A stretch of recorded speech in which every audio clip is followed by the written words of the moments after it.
Hello students. Before beginning the discussion on the genetic disorders, let's refresh our some of the definitions. So what is genetics and what is genomics? Genetics is the study of genes or genetic variation.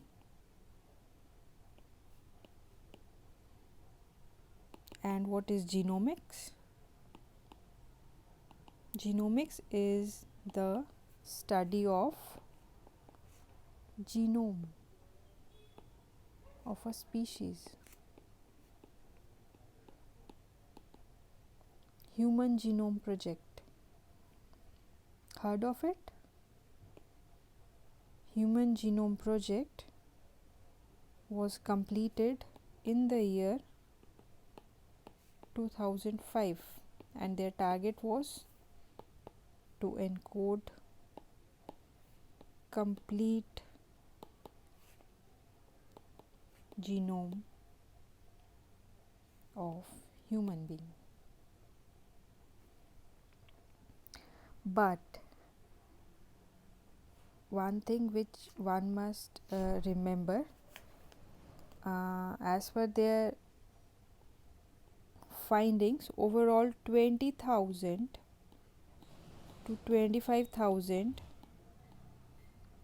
genes were encoded, but only 1 to 2% of this constituted the encodable proteins or the exons part.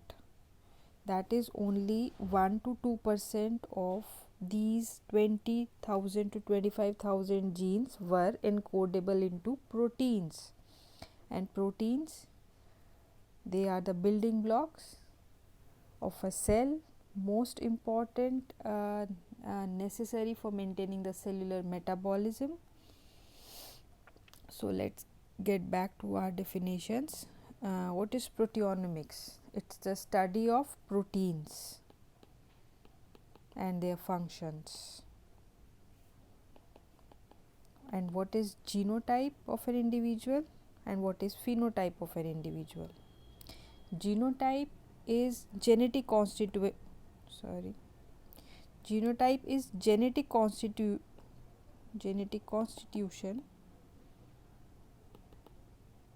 of an individual, while phenotype, it is the observable physical characteristics. So this phenotype may be influenced by the environment also. So genotype plus environmental effect resulting into the observable characteristics of an individual. And what is pedigree? Pedigree is just a record of lineage of a person or a family. It is just record of a lineage. Okay. So let's start with the chapter. Everyone is familiar with the central dogma. The central dogma of molecular biology.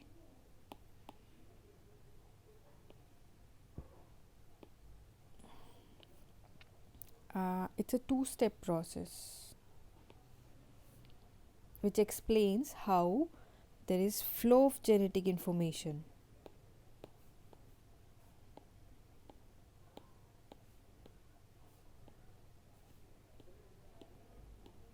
So the first step is transcription and the second step is translation.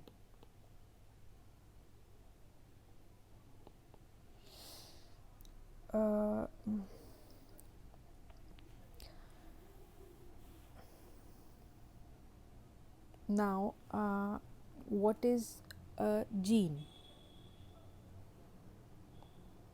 and what all constitutes a gene?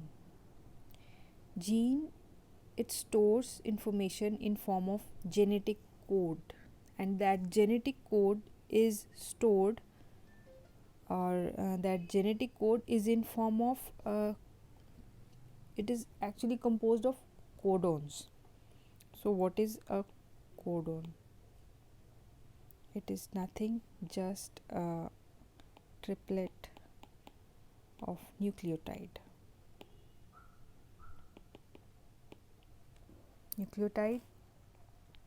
Adenine, guanine, cytosine, thymine. Okay, everyone knows A pairs with T and G pairs with C with a triple bond, and A and T with a double bond.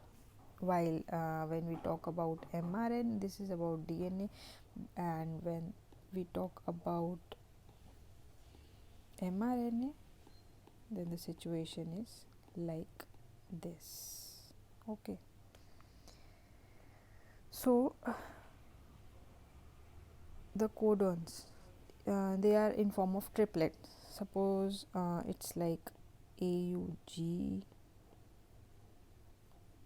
Codons are also of various types. It's a start codon, so it encodes for methionine.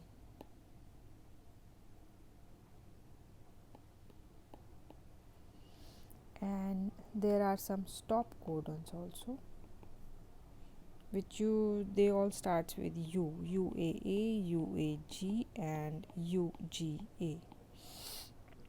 So what does a gene formed of?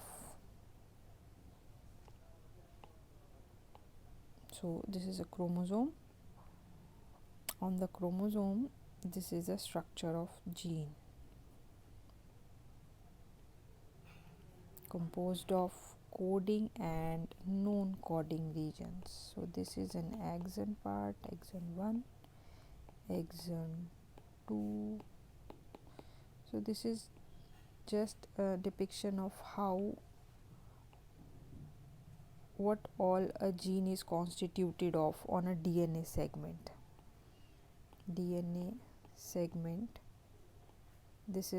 This complete is a gene. There is a coding part and there is a non-coding part. So after DNA, there is a flow of information. The first step is transcription. So after the transcription, what happens? The complementary nucleotides, they forms mRNA. But again, there is exon, there is intron, there is exon. But what happens is, in the process, there is splicing also.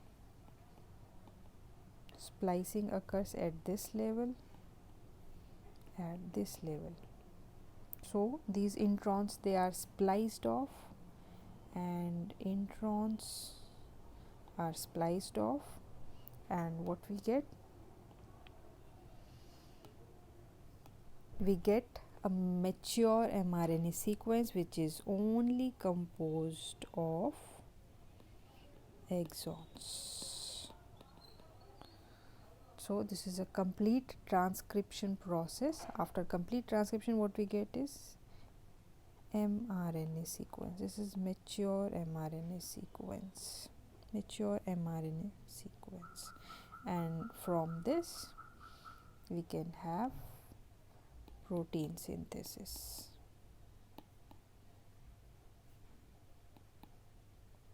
By the process of translation. Okay. One more topic which I would like to cover in this presentation is Mendel's law of inheritance, because when we will be discussing various genetic disorders, one must be very clear how the laws of inheritance works. There must be no confusion in that. So let's start with Mendel's law of inheritance.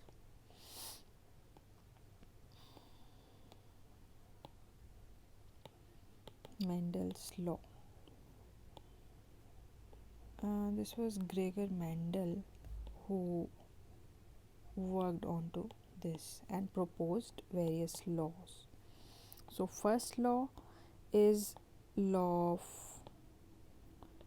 dominance. What does this says? It says when there is a cross between a homozygous dominant and a homozygous recessive, only the dominant phenotype is passed on. So what all progenies you will get? All progenies, this is parent, in the first generation what you got is only the dominant phenotype. So this is law of dominance. For each gene there are two alleles, T, capital T and capital T. This stands for tall and small t stands for dwarf. These are two alleles. So this is first law of dominance, and the second law of dominance is the law of segregation. What happened? Gregor Mendel, after in the second generation, what he got is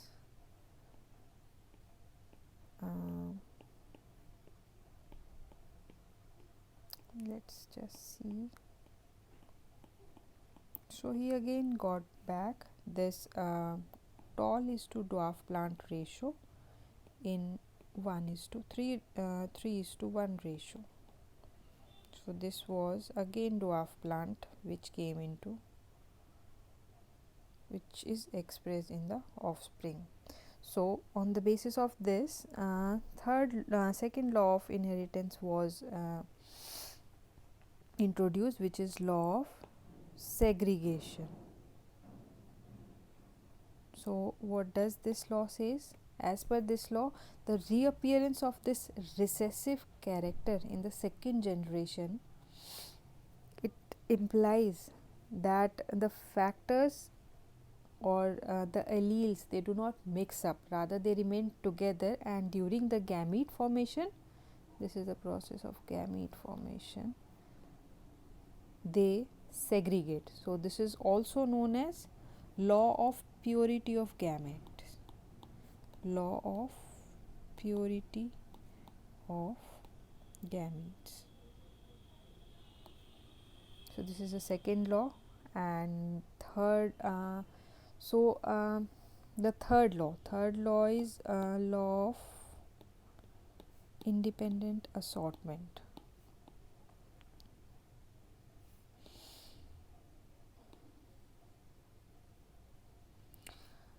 What does this law says? As per the law of independent, in the previous example we had only considered one characteristic of an individual, but what happens, independent assortment, when we consider different genes, so they get sorted out independent of each other.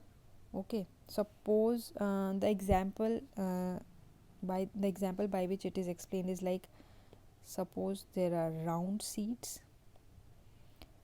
and they are yellow in color, okay, and there are rough seeds which are green in color.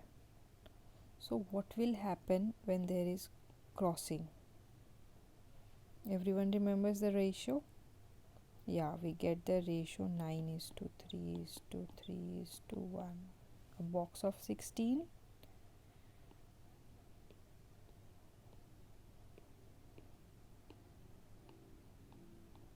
Okay, so this 3 and this 3 says that not only will be getting the combination of round yellow and rough green, but we'll be getting the combination of round green and yellow rough seeds as well. So but one thing must be kept in mind, these two genes must be located on two different chromosomes, then only this law is applicable. But most important for us to remember here are just these two initial two laws, the law of dominance and law of segregation. So with this I'll start the basic discussion on the genetic disorders.